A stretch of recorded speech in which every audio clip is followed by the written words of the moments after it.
प्यारे बच्चों, आज हम लेखन कला और शहरी जीवन के बारे में अध्ययन करेंगे। शहरी जीवन की शुरुआत मेसोपोटामिया से हुई।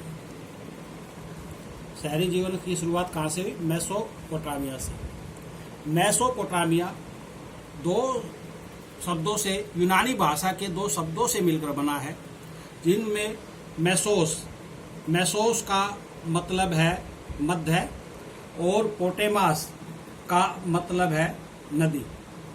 यानी कि जो भाग दो नदियों के बीच में था उसे मेसोपोटामिया नाम दिया गया। ये दो नदियां कौन कौन सी थी ये याद रखनी है। ये नदियां थी दजला और फरात। दजला जैसा कि मैप में दिखाया गया है, ये जो नदी है ये नदी फराद नदी है। ये फराद नदी है और इधर ये दजला नदी दिखाई दे रही है। इन दोनों के बीच का जो भाग है ये भाग मेसोपोटामिया ये नाम दिया है। प्यारे बच्चों, इस मेसोपोटामिया को आज हम इराक के नाम से जानते हैं। सभी बच्चों ने सुना होगा खाड़ी देश इराक। आज उसी जगह पे किसी समय मेसोपोटामिया सभ्यता का विकास हुआ।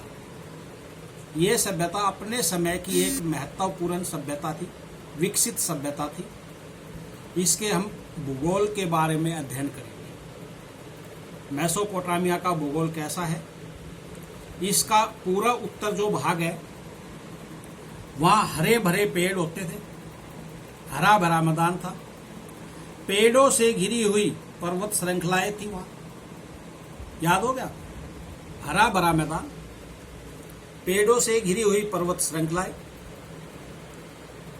इसी कारण से यहाँ वर्षा भी बहुत ज्यादा होती थी, झरने थे, नदियां थी। 6000 से 7000 बीसी में 6000 से 7000 बीसी में यहाँ खेती की शुरुआत हो गई थी। यानी आज से 8000 से 9000 साल पहले यहाँ खेती की शुरुआत हो गई थी। लेकिन इस भाग का उत्तरी भाग में, पूरा उत्तर भाग में जो मुख्य व्यवसाय था वो पशुपालन था। खेती न होकर, कृषि न होकर मुख्य व्यवसाय पशुपालन। क्यों? यहाँ पेड़ और घास पूरी मात्रा में थी, जिससे भेड़ और बकरियों को चरने के लिए पर्याप्त भोजन मिल जाता था। इसका जो दक्षिणी भाग था वो रेगिस्तान था। यह भाग बहुत ही महत्वपूर्ण है।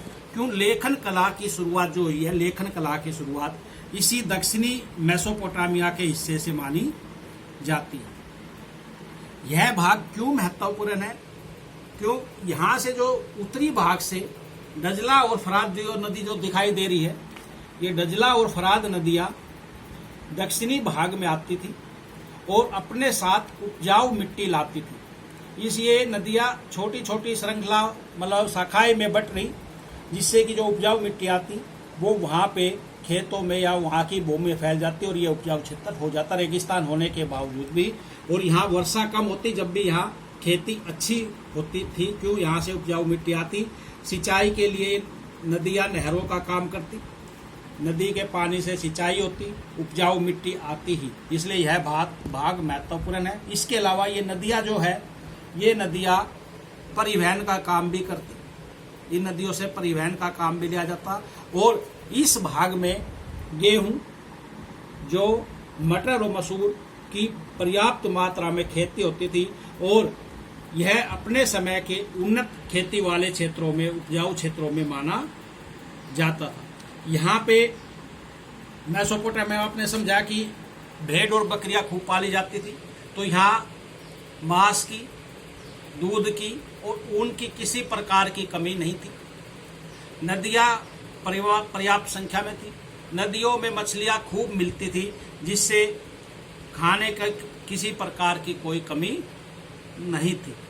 इसके अलावा प्यारे बच्चों, इसी भाग में लेखन कला और इसमें बहुत ही ज़्यादा शहर विकसित हुए। यह शहरीकरण की शुरुआत भी ज़्यादातर इसी भाग से हुई और लेखन कला की शुरुआत भी इसी भाग से हुई। इसके अलावा गर्मियों में यहाँ खजूर पर्याप्त मात्रा में मिलता था। गर्मियों में खजूर पर्याप्त मात्रा में मिलता था मछलियों की संख्या पर्याप्त थी। भेड़ बकरियां होने से दूध, ऊन और मांस पर्याप्त मात्रा में था। गेहूं, जौ, मटर यहाँ पर्याप्त मात्रा में उगाए जाते थे। तो ये अपने समय की विकसित सभ्यता थी।